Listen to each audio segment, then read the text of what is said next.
Hey guys, welcome back. And if you're new here, my name is Drake. I run Crow and Fern. I do sewing and embroidery. And in this video, I just want to yap a little bit, talk about my goals for my business for this year, which is 2026. I got my coffee here with me. It is my cat dad mug. I think I got it from a friend for Christmas. I don't know if my cats will jump up on my lap or not. We'll see where they are. Right now, I don't even see them. But we will be talking, or I will be talking about my goals for my business in 2026.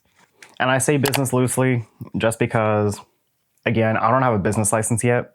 I am waiting to move because I don't want to have to file my paperwork, pay a fee, and then move, and then have to pay another fee for like changing the location. And so I'm just holding off. I am keeping track of everything. So I'm probably gonna have to pay a lot of fees and stuff like later, which is unfortunate, but you know, it is what it is. My second goal is to have a stable product line. And the reason why I sort of want to solidify like what I offer is because I don't want to have to find myself getting in the habit of constantly looking for something new, constantly looking for and like changing things up and not being consistent. Because when I buy from people or when I like order from like Etsy shops, I like to know that if I buy something from them once, that they'll probably have it again later. I know sometimes that's not very realistic depending on like the item, and I have like been like really washy in terms of like what kind of fabrics I have and just like what I offer. I change products all the time. Some of the few products that I have that have been like really consistent have been like my coin pouches, my scrunchie bundles. Wristlets are getting like really popular. I know my coaster sets have also been popular, so that's nice. But like I keep adding on like different products and doing different things, which is fine. But I have to know what my core product line is. I want to make sure that I have fabrics for those products I want to keep around longer. And so I feel like by solidifying like my core products, and I've written like some stuff down, and like a couple of these things I'm testing out to see how they do. Like I made a lot of lanyards, and turns out they're not really selling at all, which is really unfortunate because now I don't know what to do with this product. I have like a couple other product ideas like pencil cases and zip like keychain pouches, which like I've seen other people make them and they have been like super popular for them. So I'm hoping that like it's not a time waster for me. And then going forward with like some of my newer items like my jewelry and my embroidery pendants, I'm a little bit nervous. I did sell one at my last show, which was the first show that they were introduced in, and they seem to have gotten a lot of interest, but again, could have been like the wrong target audience. If those do well and continue to do well, then I would, you know, continue to stock them. Whereas if they just sit around, I'll probably have to put a sale on them and then keep it going, basically.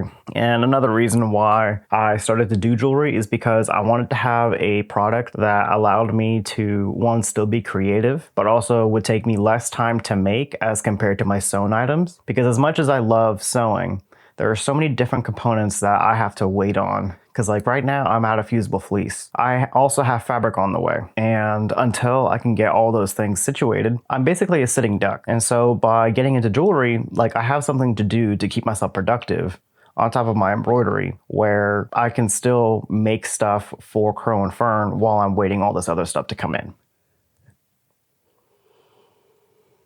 My other goal, and I think this is goal number 3, is that I want to get better with social media. Posting has always been like a really big weakness of mine, specifically on TikTok and Instagram. Instagram because like I just don't, like I take pictures and then I forget about them. And then like the process for stopping what I'm doing to edit a photo, put a caption, get tags on it. It's just very clunky in my head, and because of that, it just never really gets done.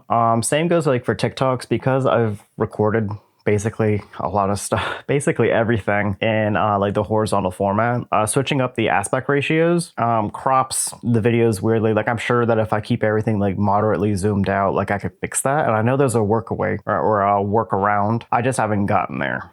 And so the whole social media thing is just something that I have to put effort in and I have to actively think about to get better. But if we're looking at numbers and numbers only, I think by the end of the year, it would be really nice to reach 100 followers both on Instagram and YouTube. And then I am so close to 900 followers on TikTok. I feel like I would like to reach 1,000 on TikTok just so that way I can start including some links in my bio instead of like, I would like to have a link tree. I don't. And I think TikTok is like very weird about that, but it is what it is. My fourth goal is I would like to save up enough money to get an industrial sewing machine. I just paid off my current sewing machine. It's a Janome MC6650. It's labeled as a semi-industrial quilting machine, but it's obviously like not for bag making. I've tried and it just gives me too much anxiety. And I found a sewing machine that I like. I think it's like the Juki 1181.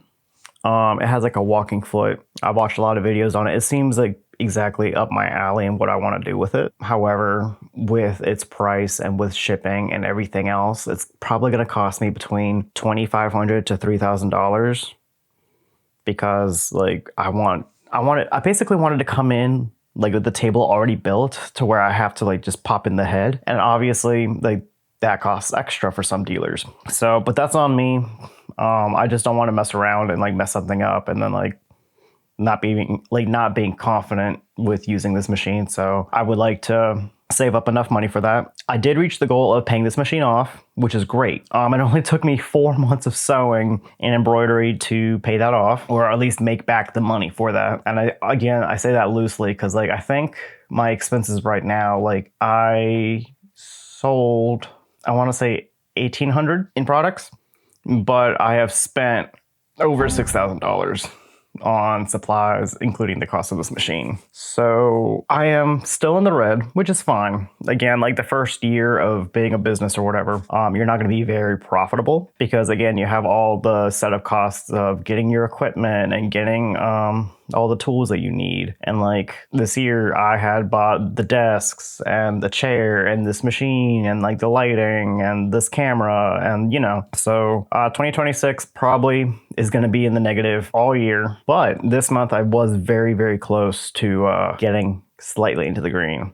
Still negative, but not as much as like the other months. And so the other thing that I have to put more effort into and like sort of figure out is my branding. And I don't know if you've noticed, but like I have a new profile picture. I put it somewhere, but it's on my YouTube and my Instagram and my TikTok. I was planning on making a video about that. I'm being slowed down because one artist that I've been talking to hasn't like gotten back to me, and I don't know if that's because like she's busy or if she just hasn't seen my email. I can't really finish the video without this last person. So I'm either going to have to like cut out that section of the video and completely redo it or just wait on her. But right now I have a logo. I have fonts that I like to use, but like I still need to basically make my own brand kit because when I do my posts for Instagram or when I do my email marketing, the colors, they're very similar in vibe, but they're not like official, like they vary slightly every single time if I'm like making something from scratch. And so that's a little bit frustrating. I do want to like solidify like what my brand colors actually are so that way I can just click and drop into like different programs and whatnot. But again, that's just something that I'm going to have to take time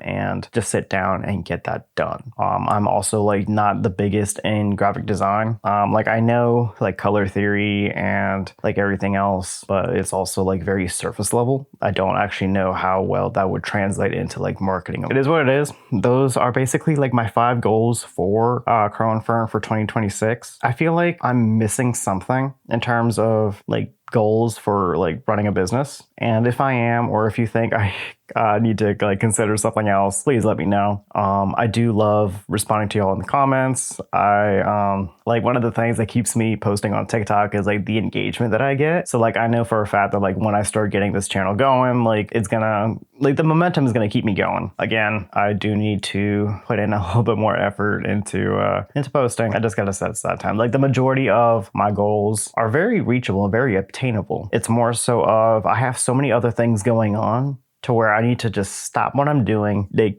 pick myself up like I'm in that what is that new Nintendo game, like with the Mii's, like pick myself up and like go do that thing, you know? But yeah, no, that's what I got going on. It's a little bit different style of video. I hope you guys like it. It's a little bit low effort, and the whole reason why I am doing this video is because last weekend I had a market and it went really good. At first it was a little bit rough because like my second sale of the day, the transaction went through and then I lost connection while it was like processing or whatever, and so it canceled the transaction. And so one of my products basically went for free and the customer had left, and I have so much anxiety about like people, I guess. And so like I didn't, like after she was like out of sight, like I couldn't leave my table or whatever. So that product is gone. So that had me so upset for the majority of the day until like the last like hour or so when like the sales really picked back up. And the vendor organizers, or like the market organizers, they came around and they apologized for how the event was going, because to them that event was slow. And the reason why is because there were like 2 other events slash festivals going on at the same time in 2 different locations. But you know, that's really relative, because like I think I made a little over 200 at that event, and considering how bad my first outdoor event went, like I'm still pretty happy. Plus the booth fee was only $20. So again, really happy. I made a lot of connections. But yeah, no, so far Crow and Fern's doing really good. I had to step up my game with social media and marketing. But yeah, I hope you guys are having a really good weekend, and I will see y'all around. Stay whimsical, guys.